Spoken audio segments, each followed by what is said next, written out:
Recording in All right, welcome everybody to the first master class. We are talking today about what to do after a binge. I am Jane Pilger with Jane Pilger Coaching, and we're just going to dive right into this. This is a topic that is it's near and dear to my heart. I think it is so important, and it's something that when I was going through my own struggles, I really had a hard time finding resources about what to do after a binge. I Googled this question and this subject so many times, and the things that I found just weren't helpful, like drinking green juice or going for a walk. And neither one of those was really very helpful for me. So this is just, it's a topic that I think is so important, and we're going to get into exactly why and just go from here. So let me go ahead and get my presentation started, share my screen here. All right, so this is our master class of what to do after a binge. And so I'm going to teach you guys what to do after a binge, very clearly stated in the name of the webinar. So by the end of our time together, you're going to learn why this is such a crucial moment, this time after a binge. It's so important, it's so crucial, and what you do next matters. So while we're on this webinar, if you will get the most out of it by turning off your distractions. I realize most of us are doing 3 things at any given time. And if that's the case, if you happen to be listening to this masterclass while you are doing something else, you might just come back and revisit the replay. If you're able to minimize your distractions or be in a place where you are really able to take in the information and take in the content, it's just going to sink in more, right? Like just to it's very rare that any of us are just sitting consuming just one thing. We generally have a lot going on at any time, and that's fine. But just know the more you're able to minimize your distraction, the more you're able to really absorb and assimilate with what you're going to learn today. So all right. So what we're going to do, just a quick agenda for today, is I'm going to give you a quick intro about who I am for those who are not familiar with me. We're going to get into the teaching of the material. Then we're going to go into a little bit of next steps. What are the next steps if you want to learn more or get more information? And then we will answer some questions. So on this, if you are attending live, I have disabled the chat. You can ask questions in the Q&A box, but I've disabled the chat because I know that privacy is really very important. I can't tell you how many times either I wanted to attend a class or a webinar or something that somebody was teaching about binging, but I wouldn't do it. And the reason I wouldn't do it is because I did not know if my privacy would be maintained. There was a period of time of many years where I was a coach. I was coaching on this topic, but I was still binging myself. And I had a lot of shame about it. And no way would I join any group, would I join any class, would I join anything where somebody might know that I was still binging. This is very important to me that I get it. I understand that you may still be binging and you may think that maybe other people don't know. If this is something that you have struggled with for a long time, I just want you to know that I see you. I see you, but other people don't have to see you. It's normal. It is nothing to be ashamed of, but it is in that shame and that hiding that we really can perpetuate it. So just a quick note as to why I have the chat disabled. Also, I do find sometimes in these Zoom classes or Zoom webinars, sometimes the chat can be distracting. We've already talked a little bit about the distractions there, but if you have questions, you can type them into the Q&A. I will be the only one who sees them and nobody will see your name. You can, I believe you can also type a question anonymously, and that's totally fine. Okay, so if you don't know about me or about my story, the very short version is that my very first binge was my first semester of college. And I believe that it started really for a number of reasons. I truly believe that there are a handful of reasons that lead people to binge, to start binging particularly. And for each person, it's different, but there are some very common themes. For me, I had been on a very restrictive diet in high school, trying to lose some weight that I had gained in a short period of time. I had stretch marks. I was very nervous. I was very self-conscious of them. And in college, I was dealing with a lot of big emotions that I didn't know what to do with. I didn't know how to deal with. I didn't know how to process. And so that combination really led to my first binge. And I binged for decades. I have been through all of the things, the books, the therapy, the eating disorder specialists. I have been through 2 rounds of intensive outpatient treatment, courses, coaching, you name it. I have been through all of it. And I will tell you that everything that I went through, I learned something from. And really, ultimately, I would say my journey has been long. My journey has been ever evolving. And there have been kind of key components that have really solidified everything for me recently in terms of gaining the food freedom and the body trust that I now have, enjoy, and was looking for decades. I have gained weight. I've probably been about 40 pounds heavier than I am right now, and I've probably been about 25 pounds lighter than I am right now. And now I really do have that food freedom, that body trust, and my passion is really teaching others to find it for themselves. And I love doing the next level work. I love working with people who have been on this journey, who have really done a lot to try to figure this out, but still find themselves in this pattern. My approach is rooted in science, and it is trauma informed and full of compassion. I think those are kind of the 3 things that really are unique and key about me. Okay, so let's get into the meat of this topic. What to do after a binge. First, I want to talk about why it's so important. So you are going to, as you're unwinding your binging, you will have times that you binge or that you overeat. And what you do in those times after you binge, after you overeat, as you're unwinding this pattern, as you're creating new neural pathways, what you do next after that binge is going to create the pathways in your brain for the future.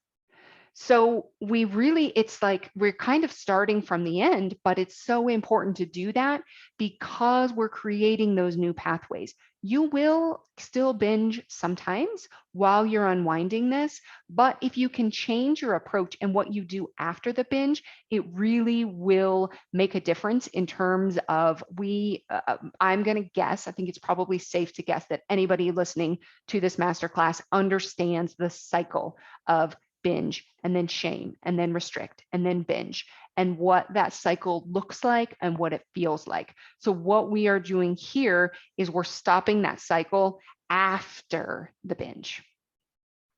Okay, so I want you to think about the last time that you binged. So go ahead and close your eyes and picture the moments after. You might picture the immediate time, just like those minutes after. You might picture hours later where you are, what you're doing. You might even think in days. Sometimes we can carry some of the physical and the emotional ramifications of a binge for days. So really think about that. Put yourself mentally in that place. And how did you feel?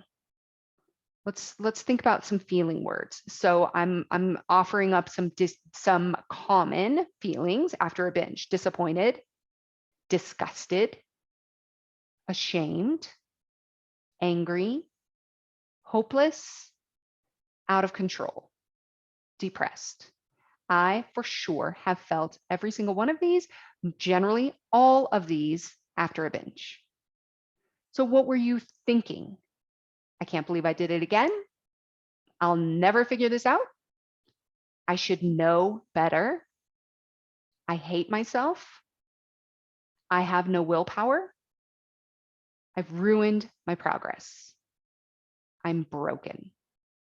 These are all thoughts that I have thought countless times after a binge.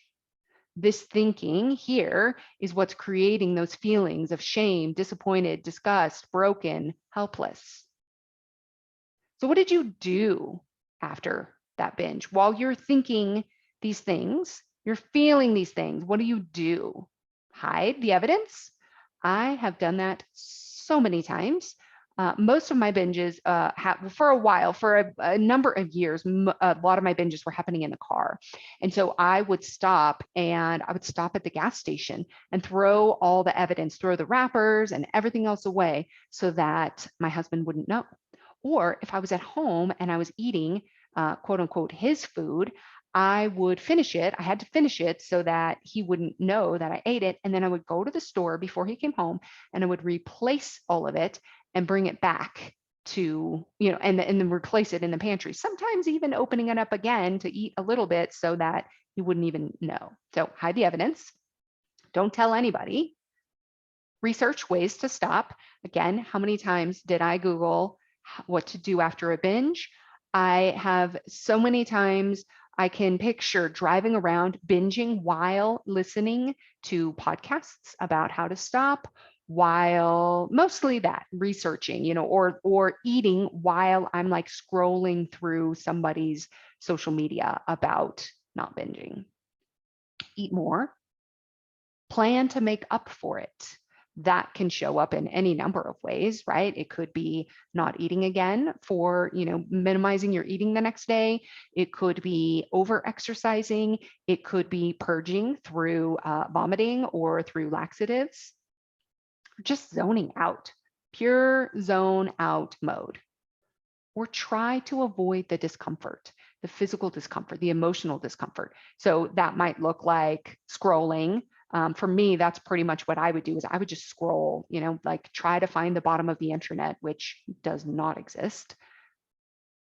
Okay, so when you did these things, did this help you stop binging? Of course not. The answer is no. These things don't help us stop binging, but they're naturally where our brain wants to go. It's where it's gone so many times. Now, here's what's important. I love this quote by Albert Einstein. We cannot solve problems with the same thinking we used when we created them. So we've been thinking in the past, we've been thinking, I can't believe I did it again. I'm broken. I'm out of control. I'll never figure this out. That type of thinking is going to keep us in the cycle. It's going to keep us feeling disgusted and broken and disappointed and frustrated. We need new thinking. Now, the other thing we need is curiosity and compassion.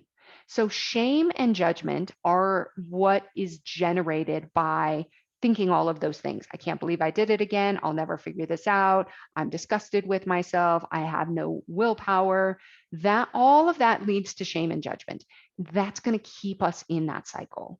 But curiosity and compassion will allow you to respond to your binges differently.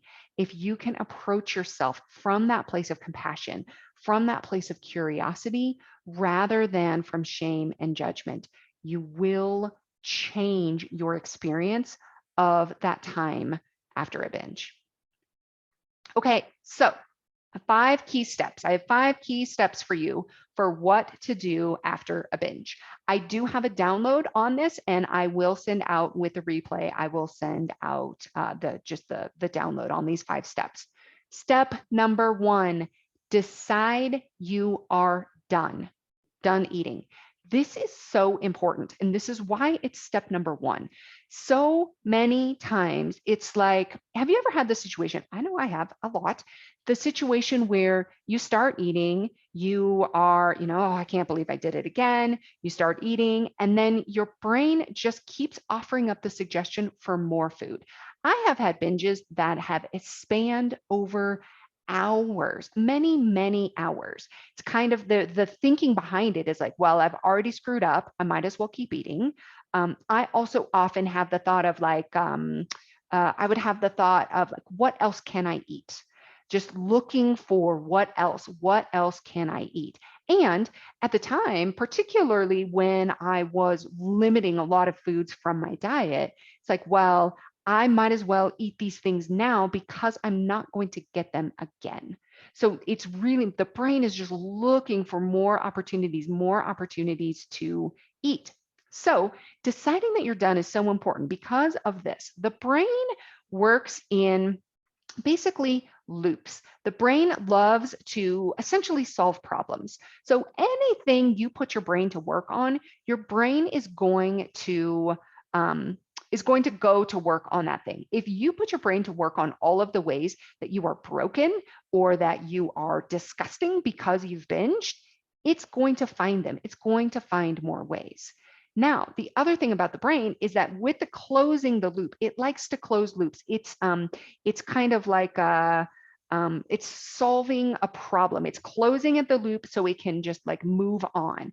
Think about it like tabs open on your computer. I am one of those guilty people, not guilty, but I am one of those people who has maybe 15 tabs open at any time. And it's like, oh, well, I just want to remember that I want to go back there later. Well, what those tabs are, those are open loops in my brain. That's like, oh yeah, I got to come back to that. I got to come back to that. So rather than closing the loop, the brain is always just kind of remembering, oh yeah, that thing, that thing. If we don't close the loop on our decision to eat, the brain is going to just keep thinking about, ooh, what else? What else? What else can we eat? Which is why often it feels like when you're binging, it's almost like you can't stop. A lot of times you're thinking that you can't stop, but the brain is also going to work on like, what else can I eat? So making the decision, the commitment, the declaration, I am done eating, allows the brain to close that loop and to move on. It's like, okay, we're done eating. We're now going to the next step. You're really deciding that you're done instead of keeping that. It's like, so here's an example, like think about a child at the grocery store, right? If he's like, oh, can I have a candy bar? Well, maybe later. You bet that kid is going to ask later, the next time they're in front of a candy bar, can I have a candy bar? Can I have a candy bar? Can I have a candy bar? Until you close that loop and you're like, no, no candy today. That is not happening. We are not doing that. Then the kid is going to keep asking for the candy bar because at some point you might say yes. So it's the same thing with our brain. We're going to close the loop. We're done eating. I like to do this. I like to do this with somebody else. My brain can be very tricky. And so I can even decide in my head, okay, I'm done eating. But then I have had in the past where my brain will be like, well, but we didn't tell anybody. So we might as well keep eating. But for me, for whatever reason, my word to somebody else is often more, I have an easier time keeping my word to somebody else than myself that was kept to myself. So just declaring that you're done, whether you have somebody that you are able to talk to about this, that can be very helpful. If you don't have somebody that you are able to talk to about this, that is completely understandable. It was many, many years before I did. And you can absolutely do it in your head and declare, really closing that loop for yourself. It is still very impactful. Okay, so number 2, suspend the shame. This is so important. Shame thrives in the darkness. Shame grows in the darkness. Shame wants to be hiding, and that's where it grows. I love this quote by Brene Brown. If you put shame in a petri dish, it needs 3 ingredients to grow exponentially: secrecy, silence, and judgment. If you put the same amount of shame in the petri dish and douse it with empathy, it can't survive. How much is that secrecy, silence, and judgment? That's what we do. So many of us do when we binge. And so that shame, it's in the petri dish. It just grows and grows and grows. But if we douse it with empathy, compassion, it cannot survive. It's so important. So that's where we come into step number 3. We want to suspend the shame in step number 2. In step number 3, we choose curiosity and compassion. One more note about suspending shame. Suspending shame is easier said than done. One of my master classes coming up, and I'll talk to you guys about these towards the end, but actually, I think it is the next master class is called Softening the Voice of Shame. And we're going to get much more into the specifics of shame and what it looks like to soften the voice of shame. But for this step 2, suspending the shame, sometimes I like to just visualize, okay, I'm going to put shame on the shelf for now. I'm just going to put it on the shelf. I can come back to it later, but for now, I'm going to put it on the shelf because I know that if I go into shame, I'm likely to keep myself in this pattern. So just suspend it, put it on the shelf. And we can talk more about what that looks like in kind of softening shame in the next masterclass. Okay, so step 3, choose curiosity and compassion. So what does that sound like? Curiosity. What do I need right now? This is my favorite question. What do I need right now? Get really curious about it. So often we end up binging because we truly have another need that's not being met. It might be a need for rest. It might be a need to use your voice in some way. It might be a need to have a difficult conversation. It might be a need to get a project done. There are so many different things, but really asking yourself, what do I need right now? Here's another great question for you. Was anything different this time? So often we look at binge as a black or white. It's a success or it's a failure. If I binged, I failed. If I don't binge, I am a success. And a lot of black and white thinking does lead to binging. But if we can start looking at it instead of a binge equals failure, start looking at the nuances. What was different in this binge? Did I stop sooner? Was I maybe more aware of the dialogue that was going on in my brain while I was eating, as opposed to it being just a complete checkout experience? Was I able to suspend shame? Was I able to even ask myself the question of like, what do I really need right now? What was different? Was anything different? If something is different in the way that you binged this time, that right there is evidence and proof that your brain is changing. The pathways are changing. It doesn't have to be this on-off experience. For so many people, it is not just a switch that gets flipped. Much unlike there are some philosophies out there, there are some books out there that will make it sound like you can just boom, think one sentence and be done. That does happen for some people, but for most people, it's a process. I call it an unwinding. It's an unwinding process that's going to be gradual improvement. So if you can look back and rather than saying, well, I binged, I'm terrible, I'm a failure, what was different? How does this make sense? I love this question also. How does it make sense that I binged? Oh, well, I haven't eaten in 5 hours. I'm super stressed out. I am exhausted. And I have this very difficult conversation that I've been avoiding.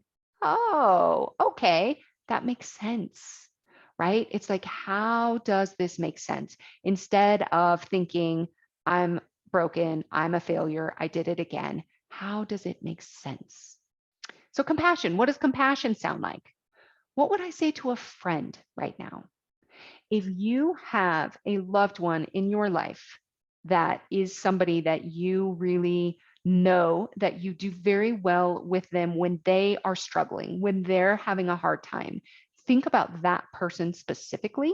It could be a best friend, it could be a spouse, it could be even a child. Like, what would I say to that person, the person that you have seen in difficulty and that you know you were able to meet them with compassion and with kindness? If they were in this situation, what would I say to them? Another way is you can really just acknowledge this is hard. This is hard for me.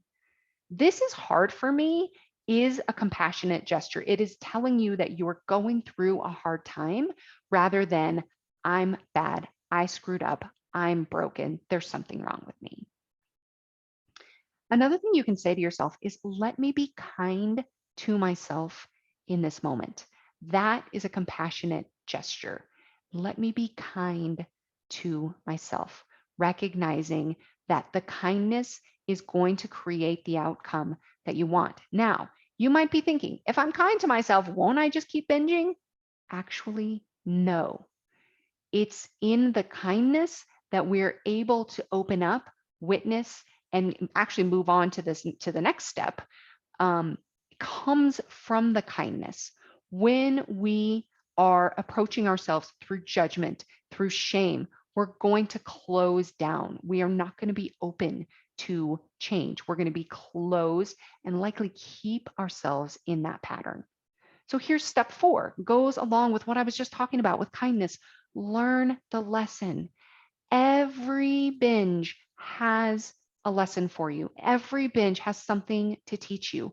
There is treasure in our overeating. There really is. If we're willing to look for it, if we're willing to go mining for the gold, we can find it. Now, we can't find it if we're shrouded in shame, if we're in judgment.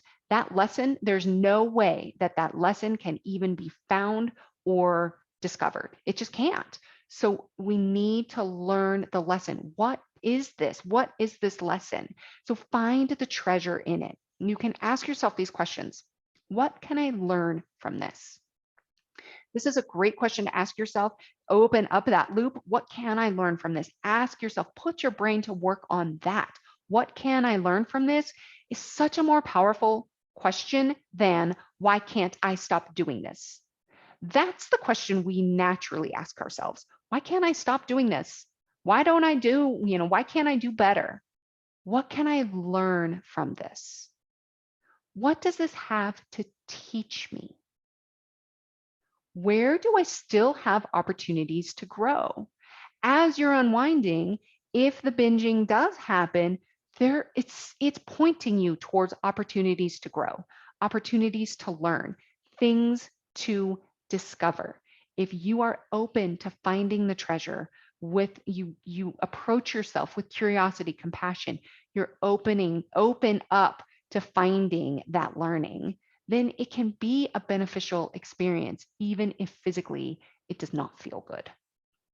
So this goes into number 5. Step number 5, put it into practice. We can't, if you find the treasure, but you leave the treasure on the side of the road, it does not matter. It's not very valuable. The treasure only becomes valuable when you put it into practice. Find that treasure and go find it. Let's say you found a gem, and then you went and you put it in a drawer. Well, that's not really very valuable, is it? Now, if you turned that gem into a beautiful necklace and then you were able to wear the necklace, and every time you wore the necklace, you were like, wow, remember that time I went and I found that treasure? Like, this is what I made out of it. That is putting it into practice. Wisdom is knowledge applied. Knowledge. There is no shortage of knowledge about this topic. There is no shortage of knowledge in general, right? We all probably are very knowledgeable. If you are listening to this masterclass, you probably have a whole lot of knowledge about it. But are you applying that knowledge to gain the wisdom? This is where so many people have a challenge, is actually applying what they're learning. So that you've got to put it into practice. Okay, so those are the 5 steps. Do any one of those steps and you will notice a difference. Do all 5 and you will change your life. Okay, those are the 5 steps to the 5 things to do after a binge.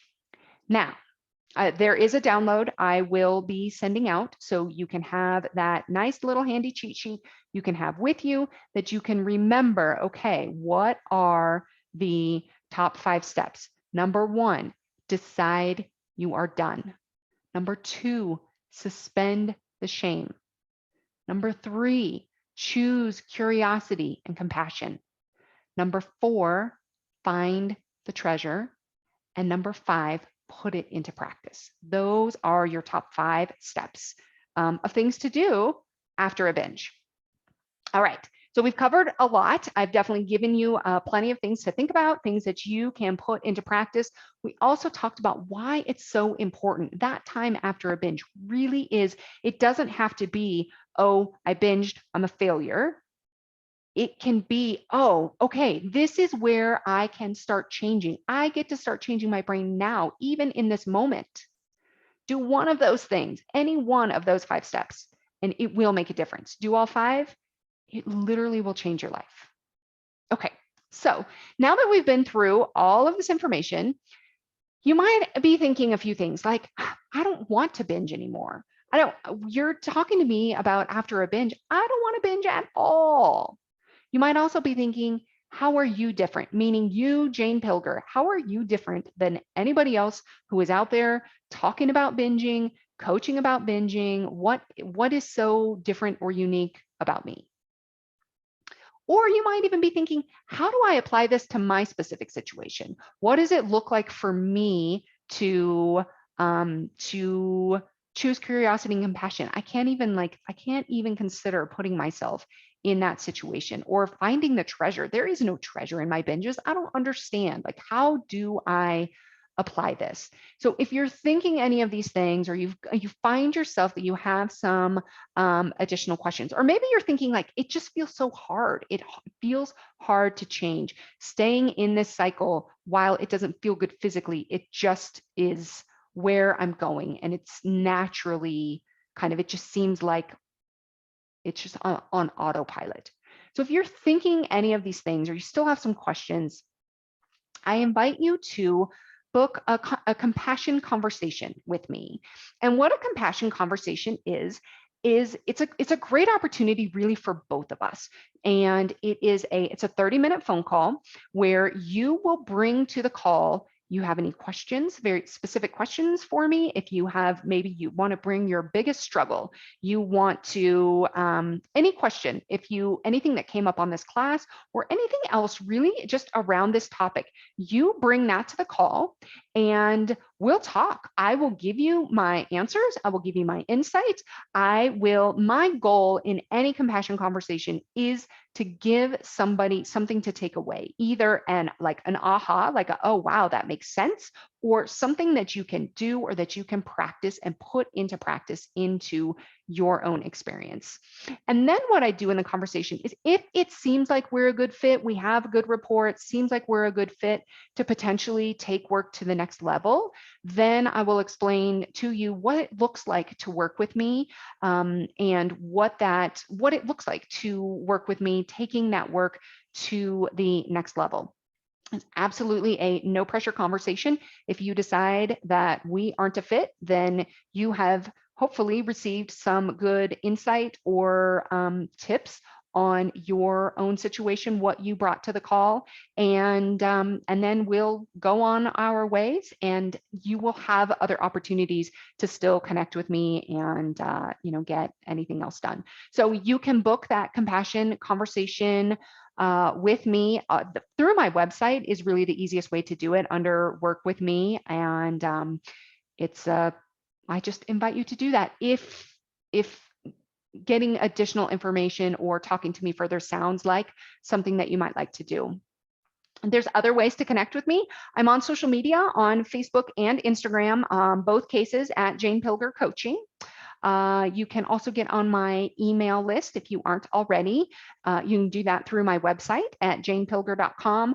through my email list. I do send an email out every Monday, Monday Musings, where I really just kind of talk about things that I am thinking about, or and I love to ask a question at the end of every Monday Musing, just a point to ponder, something to just kind of put your brain to work on thinking about for your own experience. And also these master classes. So I have a few more master classes scheduled coming up. Next one with basically the next, we're going to be doing these. I'm going to be doing these once a month, at least through the end of the year.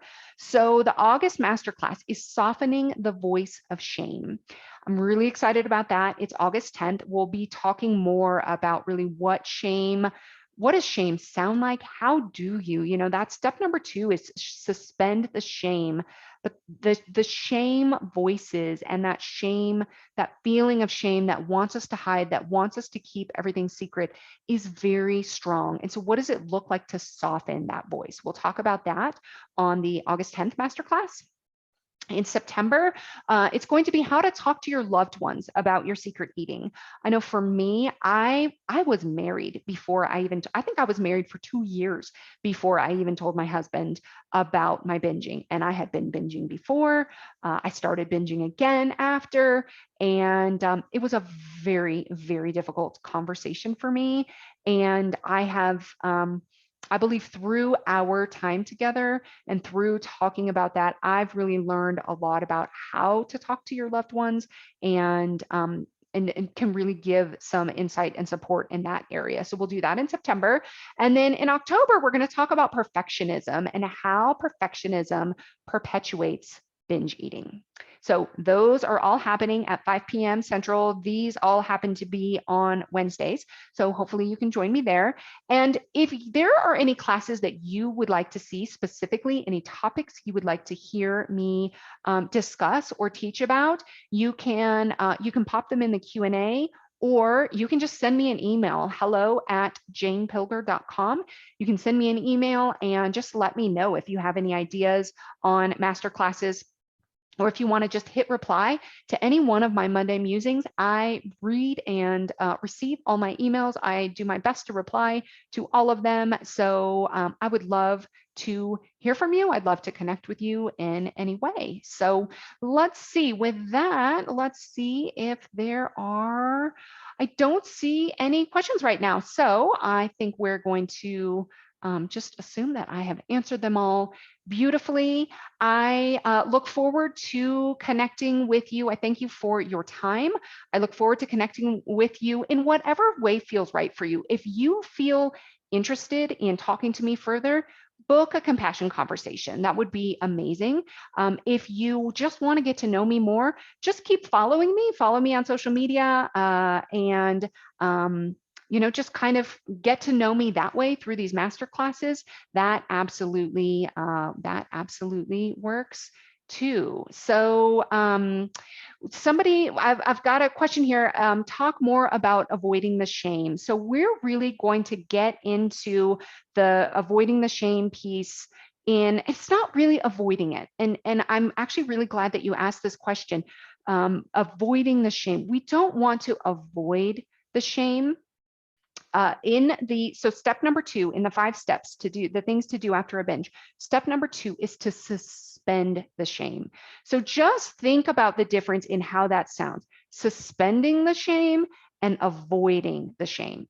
We don't want to avoid anything. Often when we're avoiding our emotions, when we're avoiding something else, a lot of times those of us that binge, we actually use food to avoid emotions, to avoid difficult conversations, to avoid other things, right? Using our voice, or doing something, a project or something maybe that we don't want to do. So we're not looking to avoid shame. We want to, for the purposes of this discussion here of what to do after a binge, is we're wanting to suspend the shame. So suspending the shame means you see it, you recognize it, and we're going to put it on the shelf. Can I just take the shame, recognize it as shame is number 1. Can I recognize that I'm feeling shame right now? And can I put it on the shelf? And if I can put it on the shelf, then I can access curiosity and compassion. If you think about that Brene Brown quote about the Petri dish, So shame and judgment are going to grow in the petri dish, and it's going to grow in the darkness and in the hiding and in the avoiding and in the secrecy. But if we can bring in empathy, if we can bring in compassion, that can really help us soften the shame, suspend the shame, so we can get to the treasure and we can get to the other things that the binge has to teach us.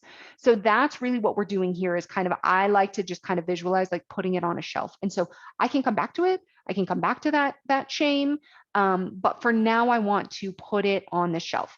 And the next masterclass in September, we're going to talk a lot more about shame specifically, how to soften the voice of shame, how to recognize it, what it sounds like in your mind, and also what it feels like in your body. One of the things I really love to do is really create and focus on the connection specifically with your body.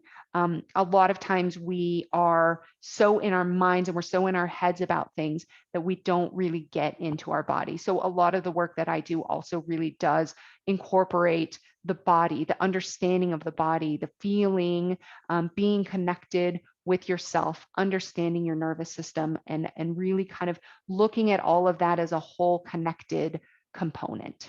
So hopefully that answers your question. Is a great question. All right, everybody, that is what I have for you today. Thank you so much for joining me for this masterclass on what to do after a binge. I look forward to seeing you next month for the next masterclass.